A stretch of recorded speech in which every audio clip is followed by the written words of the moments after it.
Hello everybody, I'm Nick, and in this video I want to show you one of the ways that GitHub protects you from yourself and your own mistakes. This feature is actually a very interesting one, and I'm surprised at how quick it actually is. So without any further ado, let's go straight into the video. If you like the type of content and you want to see more, make sure you subscribe or ring the notification bell, and for more content check out nickchapsas.com.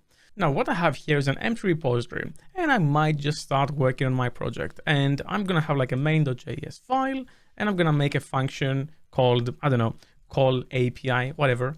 And then I'm gonna have a parameter here that's gonna be like an API URL.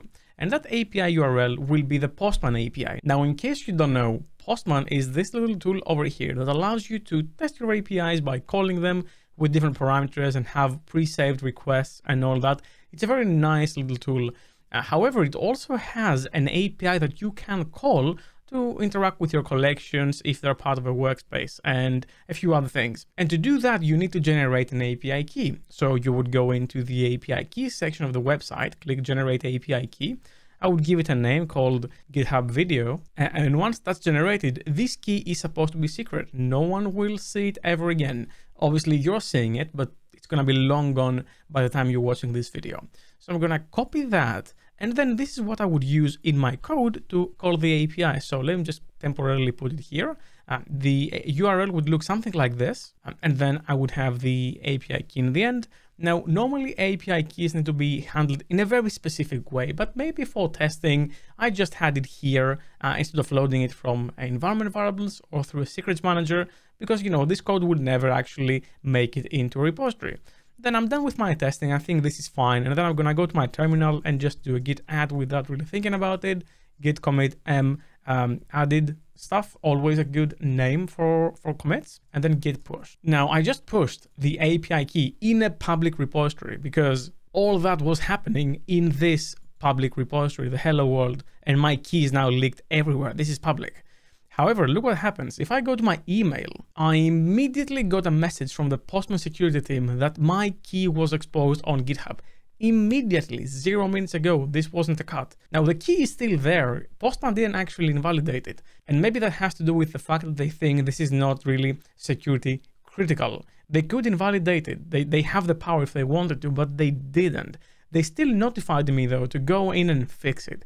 How did this even happen? How did I get email? How do they know so quickly? Now, GitHub has this feature called secret scanning. So what happens is every time you check in some code, they will run some regex on the actual files that you checked in. And if something looks like an API key from one of the companies they work with, then they're going to call their API. And if it is a valid key, that company that they're calling has the power to make actions on that key. Postman here chose to not invalidate it, but instead email me. The next company we're going to see, which is Discord, will actually completely invalidate the key. Let's see how this program scanning thing works first. So any company that is dealing with keys can actually be part of the secret scanning partner program. And the process is outlined here. The user is pushing in some code. GitHub will run a regex pattern as this thing is being checked in. And if it matches, it's going to call a verify endpoint that the company that owns the key has provided to GitHub. And if it is a real match, then the company can revoke the key if they want to, and also email alert whoever checked in the code to say, hey, you just did that, what is going on? Now, this works differently on public and private repositories. We're first going to see the public stuff. And as you can see, all of these companies, Adobe, Alibaba, AWS, Azure, Checkout.com, the company I work for, Discord, all of these companies work with GitHub, and GitHub calls their APIs if something looks like an API key to invalidate that API key or email whoever checked it in. This is an awesome program that protects you if you accidentally check in API keys. By the way, if you want to know how to properly deal with API keys and secrets in general, please let me know in the comments down below, and I'll make a video on how you realistically do this in a production environment. Let's take a look at a company that has a bit more of a strict approach to this program. So on Discord, I can go here and create a new application, and I'm gonna just call that Hello World. And this application can have a bot. So I can add a bot here. Yes, the bot is created. And this bot can take actions on a given Discord server if it is added.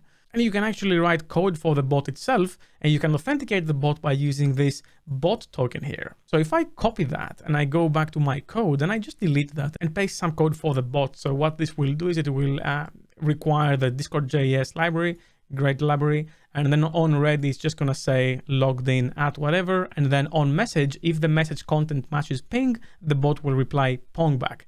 Now this code sample actually loads the token from an environment variable, which is a decent way to do things. It's not the only good way, I think there's a better one, but this is a safe enough way to do it. But instead we're gonna just hard code the API key itself to see what happens. So the key goes here. I'm gonna go back here and just say git add, git commit stuff, always good names, and git push. And now watch how fast this will be. I'm gonna press enter. This is now checked in. Immediately I got a message from Discord, as you can see on the actual Discord application, which is open on my PC, and I'm gonna zoom in so you can see it. But it say, hey, safety Jimmy here. It appears that the token for your bot was posted on the internet, and likely their token scanning gremlins noticed and they reset the bot's token. So they don't just notify me on Discord, they not just email me, because I actually got an email as well, they even invalidated the key to protect me, because the bot can take a lot of actions on a Discord server. So as you can see, this is the old key, this is the key I checked in. If I refresh and I reveal the token again, it's not the same. It's not matching from the control F I'm doing up here, this token. This is a completely new token. Don't worry, by the time you're watching this video, this will be long gone too. However, it just shows how quick GitHub is with that sort of scanning. And this happens on every commit, on every public repository. It also happens on every private repository. However, on private repositories, it works differently. Your organization owner or repository administrator has to enable the secret scanning feature. And even then, the service won't actually invalidate your key because it is not actually leaked, it's not public. And this is good because what happens if you actually work for a company, you accidentally pull a production key down to do some debugging, and then you accidentally check it in. If GitHub was to invalidate that key, you'd break your production application, which you don't want to do. So they will email the contributor who committed the secret, and then they will display an alert in the repository. And these are all the different types of supported keys or secrets for private repositories. So Adobe, Alibaba, Amazon, these are the things they are looking for. So this is an awesome feature. And if your company deals with that sort of thing, secrets, and you want to be part of this program, you actually can email them at secret-scanning@github.com and enroll in that program. I think it's a very useful thing to do. Ultimately, it leads to less hacking and security problems. And I highly recommend you bring this up at the InfoSec department or whoever is responsible for security at your company if you are providing keys around. It is awesome. And I'm just so surprised that it is that fast. Imagine that this happens for every commit on every public GitHub repo, always. That's insane to have something that scans and it's that fast. Like it took 2 seconds for me to commit code and Discord to invalidate and rotate the key. All that took 2 seconds. Anyway, that's all I had for you for this video. Thank you very much for watching. Special thanks to my Patreons for making these videos possible. If you want to support me as well, you're going to find a link in the description down below. Leave a like if you like this video, subscribe for more content like this and ring the bell as well.